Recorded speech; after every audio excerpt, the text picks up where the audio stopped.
And hi there, welcome to Take Two with Jerry and Debbie. This is the show that you really are a major part of every day. It is Take Two because we like to take a different look, maybe a unique, fresh perspective on different things that go on in our daily lives, things that impact us on a regular basis. I'm Jerry Usher along with Debbie Georgiani. Today we're going to ask for your takes on this question. Are you a parish hopper?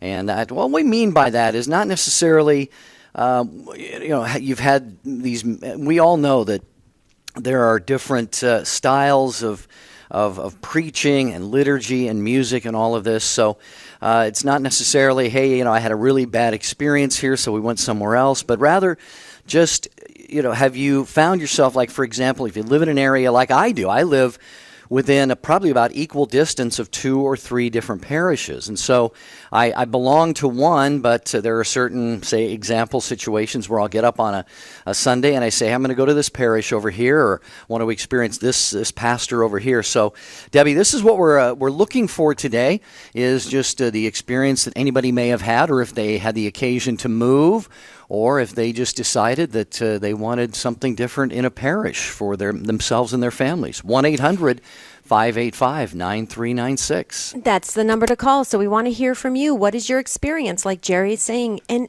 has it proved to be positive for you? Has it grown you spiritually? Has it been beneficial for your family? Sometimes home parishes don't seem to be the right fit for some reasons. We'd like to hear that. Let's talk about this. This is a great conversation because it allows us to hear from others and learn from others so that we don't have to go through that. And I'm with you, Jerry. I live in an area too where I'm probably equal distance of actually several parishes here in the Diocese of Phoenix. And there are certain parishes that we know of in the area that their style of liturgy is a little different. The like you said, the homilies may be a little different. Even the ministry involvement is a little bit different. And so it's interesting to kind of explore the different dynamics of the parish communities. I used to travel for many years for Catholic radio to many, many parishes, and every single one had a different feel, a different flavor, depending on how it was constructed by the pastor, how the staff support, how it grew in the volunteer base, and every parish had a different feel. But it doesn't change what we're really there for the Mass. It doesn't change. The Mass is constant. The Mass is what we are, what draws us, and is our central point, our source, and our summit. And what's awesome about that is that that's what I think is important to keep in mind. So, dear listeners, weigh in on this. This is a great conversation. It could be an awesome conversation. We can all walk away learning something, but you got to dial in 1-800-585-9396. All right, lines are open right now. They do fill up fast on this program.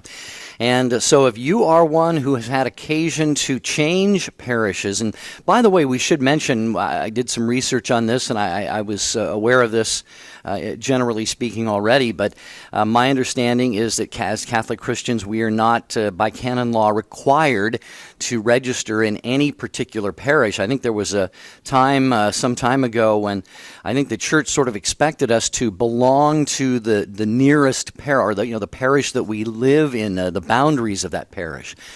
But there may be certain reasons why you, as an individual, as a married couple, as a family, you have said, hey, you know what, I think that parish over there is a better fit for us, or more to our liking, or it has the pastoral services and to meet our needs. And one thing that we're not talking about, Debbie and I discussed this, and that is some people might have taken this topic to mean, are you a church hopper, as in, do you go from Catholic church to non-Catholic to evangelical to fundamentalist? Our discussion today really is just simply parish to parish. Have you changed parishes at some point? 1-800-585-9396. Get a hold of us with your take. You bring up a really good point, Jerry, because I know that there are families in my diocese that, with young children, that prefer to go to a parish that is what they would deem as more child friendly, There are some parishes, especially here, like where I live in Arizona, there's more, maybe more of like a retirement parish, because people come out here to in Arizona for that wonderful weather in the wintertime. And so you might have like a retirement parish, you might have a young family parish, and it's interesting how people will find it. And then there's others that say, no, I'm in the boundaries of this parish, and I'm going to make this parish community vibrant. I'm going to be part of the community and help it grow, and it's part of our area. And that's really that we need to talk about that too, because that's a really awesome outlook, and I think that's really important. So this is an interesting conversation, but like Jerry said, we have to really kind of focus in on what we want to talk about so it doesn't go all over the place. So if you'll dial in and keep it focused, we are here to listen. 1-800-585-9396. Jerry? I just got to thinking, my parish, for example, the one I'm registered in, does not have a Knights of Columbus Council. And the reason for that is they've had a men's group for many, many years. And my pastor, I love him dearly. He's been on my TV show. He's one of the best priests I've ever known. I think his rationale is that if men in the parish want to be a part of something, that they can belong to the men's group. He's not anti-Knights of Columbus or anything like that. But that could be a reason why some of you listening right now, you may say, well, I want to belong to a Knights Council. My parish doesn't have one, so I'm going to switch over to this parish here. Or it could be that you find the school. A school is always a big reason, Debbie, why people might change parishes. So again, the phone lines just exploded there, so a lot of interest in this topic. So Rich Jesse, our producer, will roll break number 1 as Matt Gabensky is screening your calls. 1-800-585-9396. We also have Jeff Burson, who is our social media guy. So a lot of great people behind the scenes, but every bit as important a part of Take Two with Jerry and Debbie. We'll get this break right now and come back and take your calls. It's 1-800-585-9396. Have you switched parishes for any reason? That's what we're talking about today.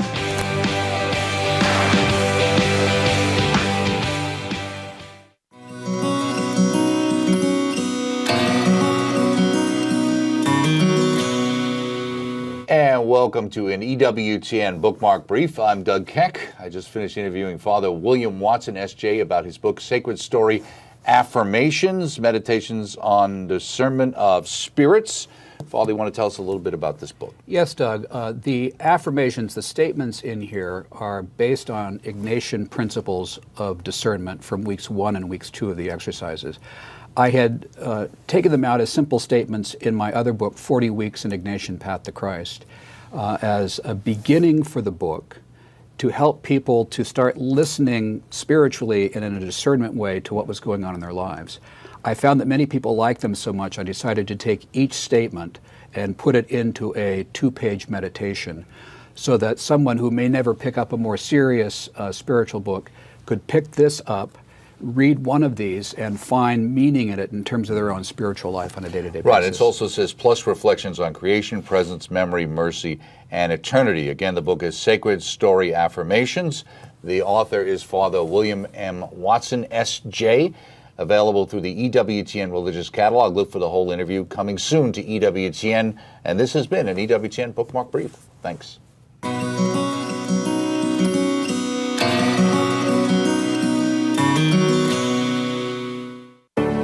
How do you honor Mary during the month of May? Share your photos and stories with us. Email communications@EWTN.com and we'll post as many as possible on our social media sites. Hi, this is Barbara McWiggin. This is Bishop Joseph Bambera of the Diocese of Scranton. I'm Brian Patrick, EWTN News Nightly Anchor, and you're listening to the EWTN Global Catholic Radio Network.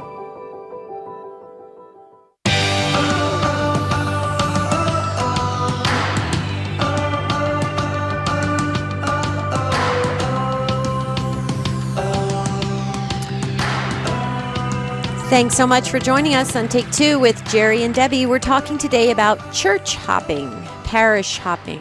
Have you switched parishes and what were the reasons? We'd love to talk about it because we can grow from it. And so phone lines are starting to fill up. That's good. You can jump in when you can get an open phone line at 1-800-585-9396. But let's go right to Phil, and because Phil's first up and is waiting, and I really am curious to see what Phil has to say. So Phil, you're first up, listening in Ohio on EWTN Radio on Living Bread Radio. Hi, Phil. Welcome to Take Two with Jerry and Debbie. Hi, Jerry and Debbie. This is a great discussion topic, and something that my wife and I have recently wrestled with. We've moved just recently here to a parish geographically that is not far from the parish we were at before. We've been at that parish for 15 years, and we're super connected, super involved, and it was hard to leave. We have 7 children. They were connected. They had many friends there, but my wife and I discussed it. We have a good pastor friend who says, there's great value in worshiping where you live, because, when people kind of migrate, they have a common idea about how worship should be, or they have common talents. You kind of lose that diversity, and you can be strong on many things rather than maybe just strong in a particular area. So we took his advice, and we decided to worship where we live. We have found that we have grown spiritually. The parish we're in now is... Okay. I think I lost. I think we just lost him. Oh, Phil, I wanted to hear the end of the story. Oh, come on, Well, Phil, got to call back, huh? Boy, yeah, that please was- do call back. I don't know what happened. The call just dropped right away there. So, Phil, give us a call back. That number again is 1-800-585-9396. But, Debbie, I saw you feverishly taking notes, so you were resonating with a lot of what Phil was saying. Yeah, it's interesting about staying in your own geographical parish boundaries and building up the community where you live. I think one of the things I learned in ministry, Jerry, for many, many years is that the lay people of the church, I don't think they realize how important they are. The lay people are vitally important. We're not just there to enter the church doors and sit in the pews and receive. We're there to participate to grow the community, grow the parish, help each other spiritually, help each other attain holiness. And so it's really interesting. And Phil's back. Oh, I'm so excited. Phil, you're back. Phil? Yeah. Hey, yay. sorry about that. Okay. Cliffhanger, Phil. Yeah. Yeah, hey, so I don't know where I left off last, but we are now worshiping in this new parish, and, we don't have the connections we have. And it's been a struggle, but we've found that we have spent more time with Christ and focusing on, the Mass and different parts of the Mass. We do have some connections. We're seeing that develop. Got involved with a charismatic prayer group that I probably wouldn't have gotten involved with otherwise. My wife and children have gotten involved with, a Rosary Society that we probably wouldn't have got involved in otherwise. We have had a Theology of the Body small group ministry, my wife and I, and this is an opportunity for us to re-engage ourselves in a parish where we're relatively unknown and place greater trust in the Lord. And our talents, we can see that our particular talents may not be the particular talents of others in the parish. And so I think that my pastor's point that, worshiping in your geographic area and getting involved and pushing through can enhance your relationship with the Lord. And really that's the primary objective, is to get closer to Christ. And as well as your talents are obviously probably needed in that geographic area. And so exploring that and allowing the Lord to work through you to bring your talent to fruition, to be what you need to be for the Lord and for the other people in that parish, I think is something we've learned in this transition process. I'm so glad we got you back on the line. Can I go first, Jerry? Because this is right up my alley here. Sure. Yes. Sure. Phil, I have taught on this for many, many years, and what your pastor's advice, the advice your pastor gave you, I think was great advice, because you're so right about that. Sometimes there are people that will go to a parish that quote unquote feels good. It can be somewhat entertaining. It feels good, and you hear the comments. If you do the exit interviews, you hear the comments. That felt good. That was worth it. And they're missing the point of what they need to contribute to growing each other's spirituality. And seeing, and because you and your family and your 7 children, your wife and your 7 children were put into a bit of an uncomfortable situation, it caused you to stretch and grow spiritually. And like you said, you joined I think you said 2 different ministries that maybe you wouldn't have joined before.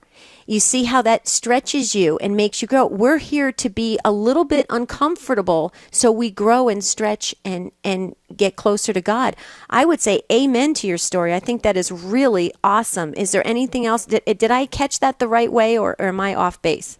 No, you did, and it is still uncomfortable, and will probably continue to be for a period of time. But it's really an opportunity to trust in the Lord, and I think that we all need to learn to trust in the Lord more. And if we're not placed in an uncomfortable situation where we have to lean on the Lord a little bit more, and it also is an opportunity for us to grow closer together as a family, because there are less distractions for us as well. Because if we were, especially for us, we were very involved in many things, but now we're doing more things together as a family. So at a very critical time in my family's life, we are growing together spiritually instead of growing separately, if that makes sense.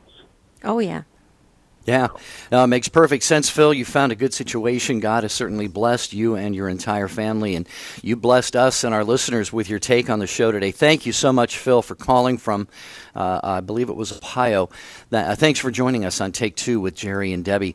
1-800-585-9396. I think one of the other reasons this topic is so important is because, Debbie, we feel such a connection to our parish. I'm thinking of situations where dioceses are sometimes forced to merge parishes, and you see sometimes the pain that causes, and some people have their families, their parents, their grandparents, for generations they've been a part of the same parish.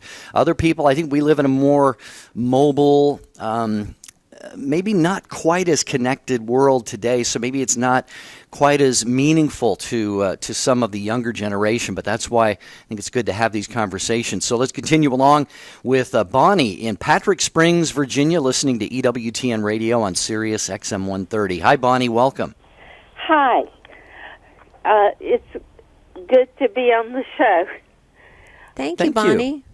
I would like to say I'm 64 years old and live in a very rural community, and we have a mission parish that I go to. Father services 3 different parishes. They're an hour and a half apart, and there has been, on occasion, times when he couldn't participate in Mass at my local parish. And I've had someone drive me to a parish in the city. And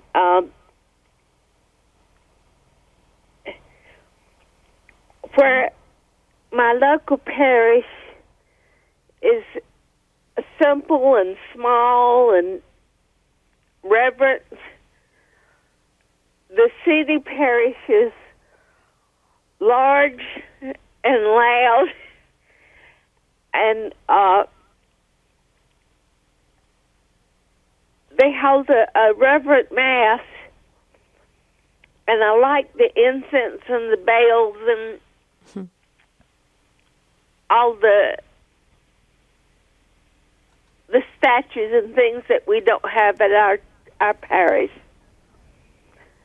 But Bonnie, I want to jump in just because one of the things that you're saying, one of the things that you're referring to here just made me think, Debbie and Bonnie, thank you for joining us, is Debbie, you mentioned the travel, and you travel a lot, and so do I, and gives both of us a chance to experience a lot of different types of parish settings. And one thing I've always just really loved about more rural or country parishes is the tight-knit feel.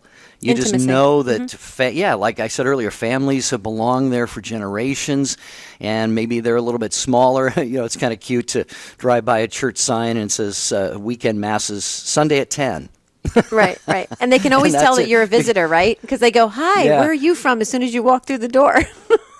Right? Well, and that's beautiful too. But my parish, in contrast, has 10 weekend masses. So that's Wow. why I say it's kind of cute when you drive by and you're in a Right. town and the parish has maybe a Saturday evening, maybe one Sunday. But so, Debbie, there really is. This is a great distinction, I think, that Bonnie's making.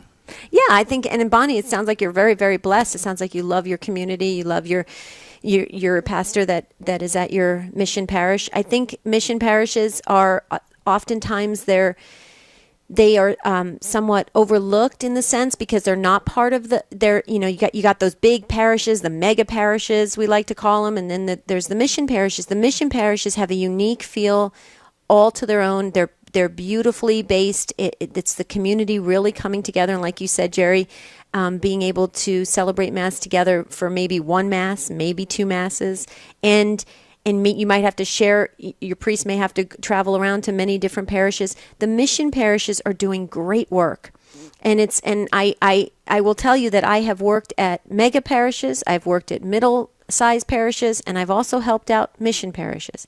They're all very, very different. They are all doing fabulous work in educating all of the faithful. They're doing great work in schools, great work with charities. It's really amazing. So please don't forget the mission parishes. I think they're vitally important. Bonnie, anything else? Did I give a good plug for mission parishes? Yes, you Okay. did. And Good. I just came into the church in 2015. So Wow. I'm relatively a new member. Well, welcome home, Bonnie. Well, That's awesome. yeah. Well, welcome home indeed. And Bonnie, I don't know what your faith background was before that, but as you probably know, that parable in the Bible about those who start out laboring first thing in the morning and those who come laboring for the employer later in the day, and even at the end of the day, everybody gets the same wage. So you are very, very blessed that God brought you all the way home to the Catholic Church. Thanks so much, Bonnie, for joining us on Take Two with Jerry and Debbie.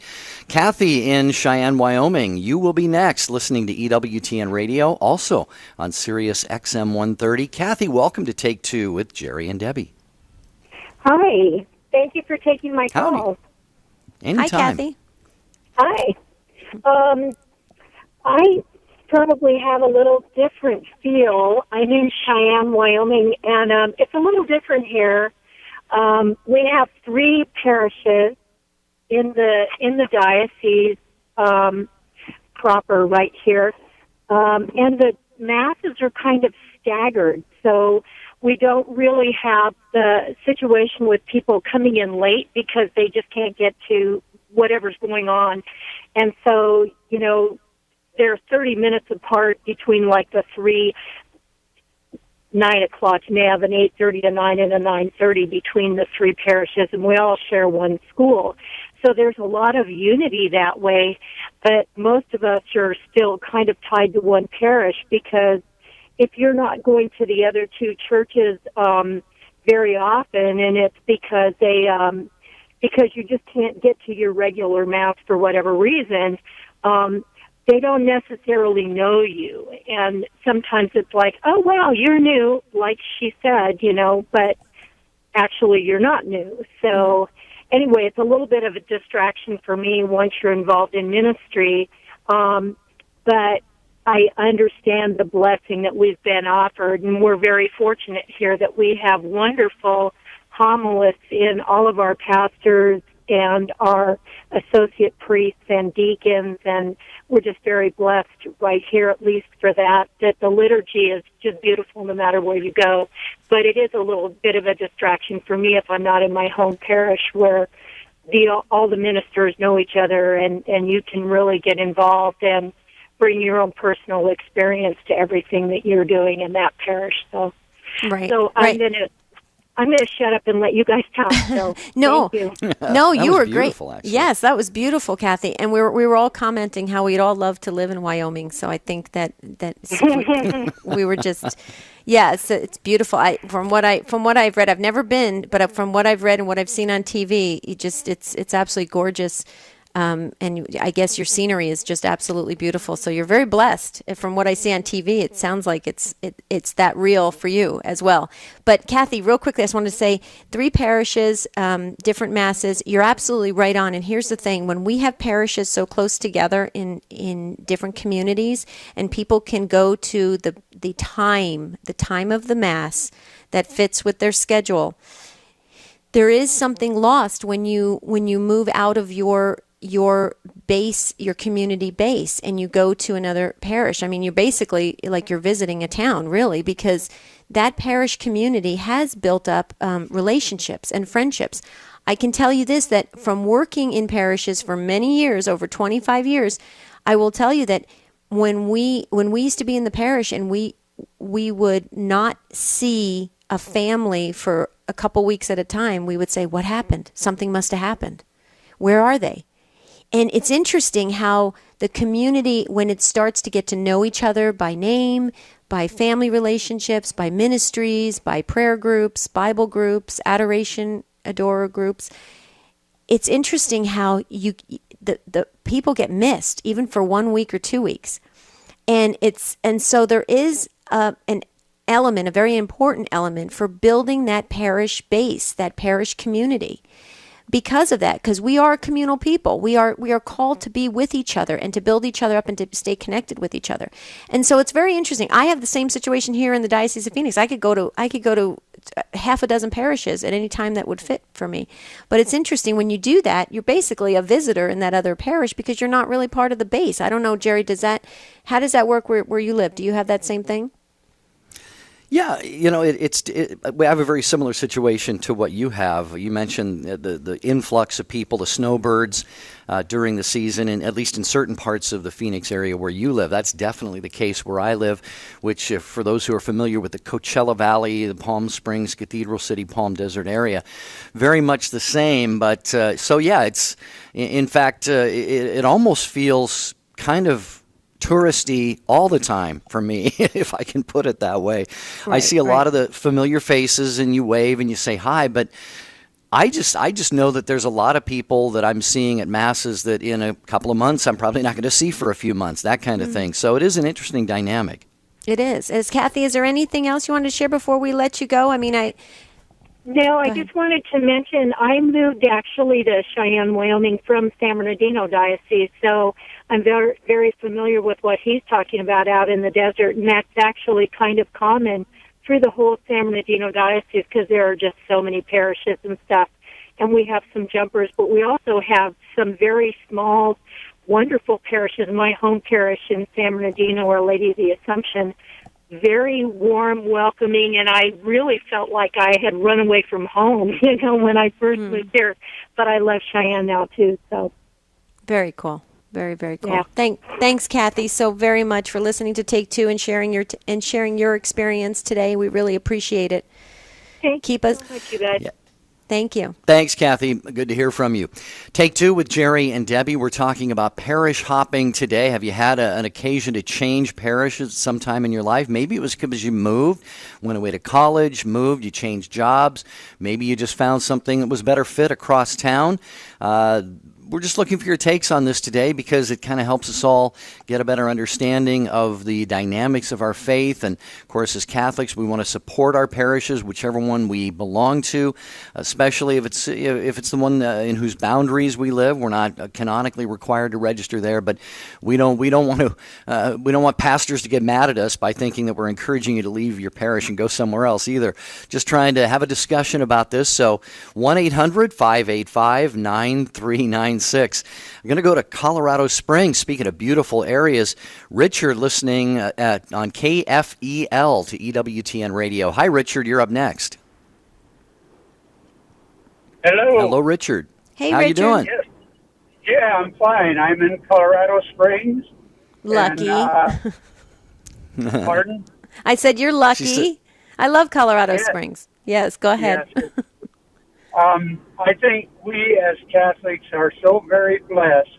We can go anywhere in the world, and anywhere in this country, and go to Mass and feel very welcome as if we are at home. and I've done that. I love to travel, and when I'm in a new place, it's such a blessing to be able to pop into a brand new parish, I find out what time masses are, and I just go and I get a little, I feel so welcome and so at home, but I get a little bit of the color or the flavor of the area also of what makes that parish the place it is. I believe we should each have our own home parish, and I believe God puts us in a place to be in our home parish and to make that home parish better, to support it not only financially, but in any talents that we might have. I remember one time a priest told me that the parish that you should call your home is the one in which you'd like to have your funeral mass said at. And I think that's a pretty good indication of what a home parish would be. Well, Richard, you've said a number of really great things here. Wonderful take. Thank you so much. And you've just really sparked in my mind something else we need to certainly add to this conversation, and that is the whole idea of having roots and a home parish. Obviously, Debbie, as you know, you worked in parishes for many years. When we're baptized, that parish has our records of baptism and sacraments and confirmation. So having a rootedness there where these kinds of records are kept and you're known and you're appreciated and you're supporting it is so very important. And the support part, too, we got to make a very strong point of. I kind of like to use this analogy sometimes. I say when we put our money in the collection basket, or in my case, I use the online, one of the online services for my weekly stewardship. I don't know exactly what my money is going toward. God knows. Obviously, it's going to overall support of the parish. It could be the light bill. It could be postage. It could be the secretary's pay. It could be the pastor's food stipend. But one of the things my money is going to, and dear friends, your money is going to, is to buy what? Communion hosts, communion wine. When you give money to your parish, part of that money is providing people with the body and blood and soul and divinity of Jesus. That is a very, very powerful thought, Debbie, that I sometimes try to ponder and meditate on. So the support of our parish is vital. Yeah, that's huge. I never thought of it like that, Jerry. That is huge, and I think that's worthy for all of us to contemplate. Richard, I just wanted to add real quickly, what you said is exactly how I feel. When I travel, I feel so blessed and welcome because we are celebrating the Mass together, and we can do that, like you said, all over the world. Although I may feel like a visitor to that community, I feel welcome because we are partaking in the same body and blood. And I think that is just so huge. And I loved how you said that. And I would agree with you on the funeral thing, or what your priest friend said about the funeral thing. But I don't know if that's going to work in my case, because mine would be like St. Patrick's Cathedral or something like that. I can't go all the way across country, so that may not where you want to be. No, you'd have to find an Italian parish, wouldn't you? That's right. I'd have to find Richard? an Italian parish. So, Richard, but that's really interesting that you said that, and I'm glad that you reiterated how important it is that we share as being a universal church, how we can walk into any Catholic Mass in any language and still feel like we are welcome and we are supposed to be there and it's home. So, Richard, thank you for sharing that. That's huge. Yeah. Anything else you want to add, Richard? No, I just want to thank you for the work you're doing and the inspiration and help that you give each of us on a daily basis. Thank you. Oh. Well, thank you, Richard. You're our inspiration, so keep it up. Keep us in your prayers if you would. I know you do, and everyone else, and we always have our Take Two listening family in our prayers every day. We're going to continue right along with these great takes on parish hopping. Taylor in Omaha, Nebraska, listening to EWTN Radio on Spirit Catholic Radio. Hello, Taylor. Welcome to Take Two with Jerry and Debbie. How are you? I'm good, Jerry and Debbie. Nice to talk to you. I'm one of the seminarians that had the privilege of working with you at the One Faith Experience. Oh, Hi, Taylor. Thank oh, you. my goodness. Thank you. And this publicly, guy's thank you. amazing, Yes. everybody. Yeah, thank you. Taylor, Awesome. you were awesome. Thank you. Yeah. So Well, tell us tell us real quickly, Taylor. I'd like What did to- you like about the One Faith? Real quickly, what did you like about the One Faith? Just to be with such incredible speakers, and I had the privilege of being with them backstage, and not just hearing their talks, but actually being around them, and just the sacrifices that they make to be away from their families or their parishes, and just to give their lives in this apostolate of the Catholic Church is incredible to me, and it encourages me in my own future of priesthood. That's awesome. Awesome. Wow. Yeah. And the DVD set we have, people can actually see what you experienced, Taylor, and they can go to onefaithexperience.com and get the DVD set. A lot of people are doing that because they missed the One Faith Experience in St. Louis on April 23rd. So the DVD set is the next best thing, and you get behind the scenes footage, which is kind of cool too. You might be maybe be on some of it, Taylor. I don't know, because you were there. But anyway, so share with us your take on this subject. I'm so glad you're talking about this, and I'd like to speak on behalf of some of my fellow young adults. Part of my conversion is owed to the Fellowship of Catholic University Students, Focus, and some of the missionaries that I worked with in college. Also, St. Paul's Outreach, SPO, and some of their missionaries. And there's a common experience now that's happening, at least in the church in America, where a lot of these young adults, these young men and women who, have these profound conversions at the Newman Center or through Focus or through St. Paul's Outreach, or who even go on to become missionaries for 2 or 3 or 4 years, they move beyond that, and the time comes that they get married and have a family and buy a house, and they choose to register in the parish in whose boundaries they live. And a lot of times there is a suffering that comes. They're moving beyond a community that they had, which was really ideal. A lot of these Newman centers are just incredible, and they've got, several daily masses and adoration, and they've got a great, strong community of, these young college students that are just on fire. And it's such a vibrant community, and the chaplains tend to just be great, and the preaching is great, and there's such a social life around the community. Well, and they move into a parish, and it's less than that. It's less than ideal, perhaps, or just like you said before, Jerry, like they maybe, the preaching isn't the best, or maybe it's not the most vibrant community. But the beautiful thing amongst some of these friends of mine that are experiencing this, they look at this as an invitation that Jesus is really inviting them to bring new life to this parish, and not that they can do it single-handedly, and not that they can do it alone. They do it by the power of the Holy Spirit. But this is really a mark of the new evangelization.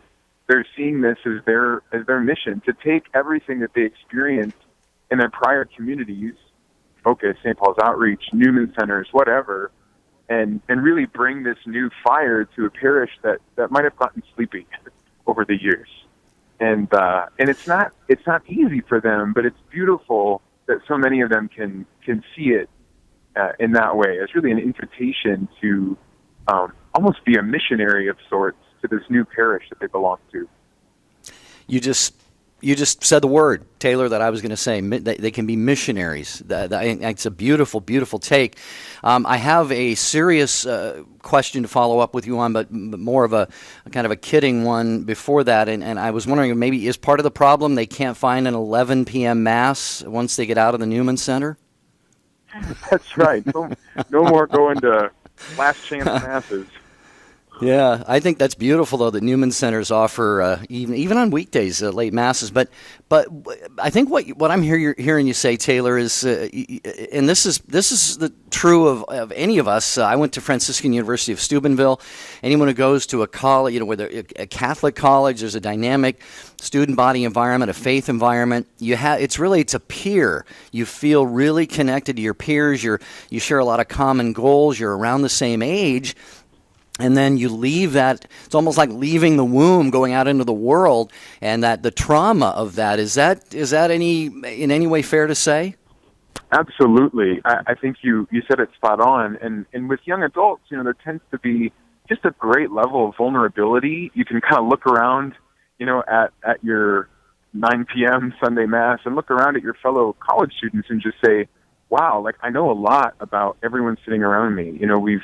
We've gone out together, we've shared our conversion stories, because for a lot of them it's happened recently. And so, maybe we kind of know who they used to be, but we've been vulnerable with one another and shared how Jesus has really transformed our life.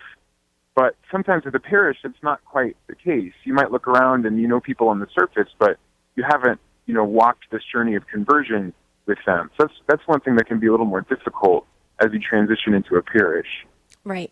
And the other thing too, Taylor, in all the parishes that I've worked at, unfortunately, there's a lot of times there's not the budget, there's not an abundance of a budget, if you will, for the young adults ministry, even for adult formation sometimes. And so unfortunately, the young adults that come out of college, they go right into where the seasoned adults have been in ministry for a long time. So then there's also that uncomfortableness of where do they belong. And I really believe in my heart of hearts at the parish level, we have not done overall a great job about getting them acclimated back into the parish after their college experience. And so you're right on about that. And I really think that, but I do want to just go back to real quickly, if you heard at the beginning of the show, it was Phil from Ohio with the 7 children, and he was saying about how the priest shared with them,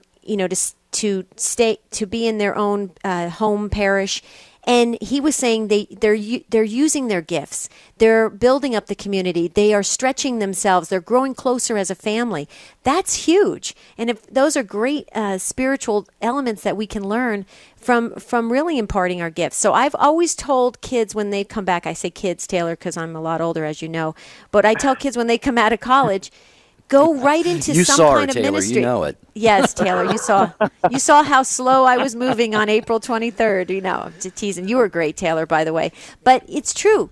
When young adults come out of college, I really feel that it's important for them to feel very welcome in a ministry right away at a parish, so that they do start to feel like they are a key part of building the parish community.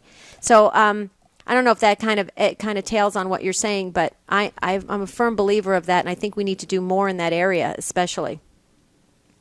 What do you think? Well, and Taylor, you're going to have a direct opportunity to help make a difference pretty soon. Your ordination is coming up. Tell our listeners when that is before we let you go. That's right. Well, I've still got 1 year till my diaconate. I'm making the tour okay. now. That's right. Minnesota, North Dakota, South Dakota for a number of ordinations, but I'm entering my last year of formation before being ordained a deacon, and then 1 more year till I'm a priest. Wow. Well, Taylor, wherever For the Archdiocese of Omaha, yeah. Omaha, that's wherever right. Wherever you are stationed, I have to just tell you, the lay people are going to be blessed, because you have a spirit about you that is you are so calming. You have such a pastoral spirit. I mean, there were stressful times on April 23rd at the Chaffetz Arena for the One Faith experience, and you kept it calm. You had a smile on your face. You were so even keel, and I would always look at you just to kind of get my compass going. Okay, I can do this, and you were great. So I just want to thank you from the bottom of all of our hearts for being there and volunteering. It was my honor, Debbie. Thank you. Thank you. Thanks, Taylor, for the call, and we will ask everyone to keep you and all men and women in formation for priesthood and religious life in their prayers. Thanks, Taylor, so much for joining us today. Great to have you listening, and it was great to have him at the One Faith experience. And thank you all for your patience on the line here. Louis, you get, if you're listening to the show often, you know we have a virtual patience award, and I think it's going to go to you today, Louis. You're in Utica, New York, listening to EWTN Radio on Sirius XM 130. Louis, thanks so much for your patience. We look forward to your take on this topic. Hello, Louis. Are you there? Yes. My timing's bad. I've had you on the there phone, you go. And I'm checking out. Just give me a second here. Listen, I'm going to make it short and sweet. I go to a different parish every week with three of them because I moved. So I was just wondering, because I go to a different mass, a different church every day, is that a problem? A problem in what way, Louis? In what would you think it's? Well, I always taught. I went to a Catholic school. It's, you should stay with your own parish. But my parish church closed, and then we went to. They changed it, to another church. My parish moved to, and it's out of my way. Right. So you go to a parish that's closer to you. Right. Well, go ahead. I was just going to say, from peer to peer, friend to friend. I mean, you're going to Mass. That is awesome. That is amazing. That's great. So, I mean, that's first and foremost, that you are at Mass. So, but Jerry, did you want to add to that? No, I don't know if there would be any problem with that. I think Louis is referring to is going to Catholic school and probably grew up in a parish. He said it sounds like he said it was closed now, and so no, Louis, there would be no problem with you going to different parishes. In fact, by right, we as Catholics have the right to go to any church where they're going to be valid sacraments, validly ordained priests, and so forth. So, no, there's no worry with that, and especially if you had a parish close or other similar circumstances to that. So, it sounds like you're involved in something there, Louis. He said he was checking out. Sounds like he might be at the grocery store. Yeah, but I hope he buys us something. No, I'm just... So, Louis, I need a carton of milk. No, just kidding. Louis, but one thing I do want to say, though, is, I mean, whether or not, if it's right or wrong for the sense of your gifts, the one thing about parish hopping is that the community misses out on you bestowing your God-given gifts and talents on a regular basis to that community. There is that. I want to go back to what I said earlier, where the lay people don't realize how important they are. Your gifts and talents, God gave you those for a reason, to impart them and to give them and to help others be able to grow in holiness. And so if you are constantly parish hopping, it's hard to get roots and get a foundation. So Louis, if you're listening, I would just say don't forget to give your gifts to your community, because it's very important. And like the previous caller said, if you want to be buried at a parish, you really do have to register at a parish and be part of that parish. And if eventually when you leave this earth, that would be the parish that would do your funeral mass. And funeral masses are absolutely beautiful. Catholics, we do it the best way. We have the best sending forth, I believe. Right, Jerry? I believe so. Louis, thank you so much for the call. Maggie in Chicago, listening to EWTN Radio in the Windy City. Maggie, you're next on Take Two with Jerry and Debbie. Welcome. Hi, thank you. What a beautiful conversation. Thanks.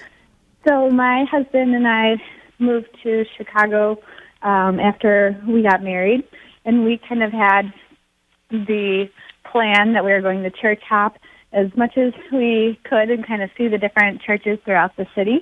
So just wanted to see the beautiful churches and all the history and everything. And so we went to the first church in our neighborhood. And there, after Mass, someone came up to us and, kind of noticed that we were new and invited us to their young adult program. And so we kind of took that invitation and went to it and kind of rooted ourselves in that parish, and actually never ended up church hopping like we had anticipated. And it was just really an awesome experience, because then we really were part of that parish, and it was just because that one person had kind of stepped out of her comfort zone to welcome us and invite us into what they had already established, their young adult program. So I thought that was really, really neat and really important that that people, kind of take that opportunity if you notice someone new to recognize them. But then also we have since moved ourselves, and we're now in another parish in our new hometown, and so we have now taken that opportunity to kind of really root ourselves in that parish. And I think the experience of having a home parish as newlyweds really helped us to be prepared for, as we join this parish, to really contribute our gifts and not just scoot around to different churches, but really grow in our own faith by contributing. So that was what I wanted to share. I think, Maggie, you were the perfect confirmation for this final call for the show, because you just nailed exactly what we've been trying to say this whole entire broadcast, and that is exactly it: to give your gifts in ministry, to build up your parish community, to be able to form roots in that community. And also, I again go back to the one of our previous callers about if it's that's the same, parish that holds your children's records, maybe, where you're, ultimately when you leave this earth, that'll be where your funeral mass will be. I mean, there's really a beauty to that sense of loyalty to that parish as well. So I just think that was great, Maggie, what you had to share. And Jerry, don't let me forget when we close the show that Barbara in Pennsylvania and Elaine in Massachusetts and Kate in Indiana, we're not going to be able to get to you, but we have the EWTN Catholic Radio Facebook is an awesome way to continue the conversation, or even the Take2Show.com, and you can like us there on Facebook, and you can keep the conversation going, because we need a couple hours, Jerry. Yeah, I was writing a note to our producer, Rich, telling him to alert Dr. Ray that he'll be preempted today, and we were going to stay on for a second hour. What do y'all think? Get a hold of EWTN and tell them we need a second hour. No, I'm kidding. All day. A marathon. Yeah. Yeah, boy, I'll tell you, I echo that. Kate and Elaine and Barbara, my goodness, your takes, they all look great, and I wish we had time to get to them. Please know that we appreciate your listenership, each and every one, everybody who listens every day and who calls in. And Maggie, thank you so much as well. We appreciate that. Great input to the conversation. And Debbie, as we look forward to tomorrow, we are in the 99th anniversary of the Marian apparitions at Fatima. And Mary called for the consecration of Russia to her Immaculate Heart. Has that been done? Properly. Many in the church, has that been done properly? Some people will say, well, Pope John Paul II got close once or twice, but didn't really name Russia specifically, and what's the deal with that? And why do we see so much strife in the world still? When Mary said there'll be a period of peace if the consecration took place, and on and on and on. And Debbie and I are going to welcome really an expert on Mariology, Dr. Mark Miravalli from Franciscan University, tomorrow to talk about this. Debbie, I am looking forward to this because, again, this show is where we like to take a fresh look at things, and we're going to peel back some layers and see what the Church believes about the consecration that Mary called for at Fatima.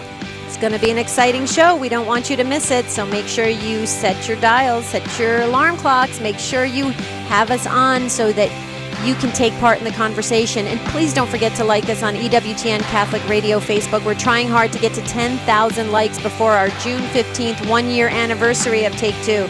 Will you help us? Will you go there today and like it and then share it with friends? Jerry? Absolutely. Can't add any more of that except to say that what Debbie always says. We want to wish you a beautiful and blessed day, and we do hope that you'll be with us for Take Two with Jerry and Debbie tomorrow right here on EWTN Radio. God bless.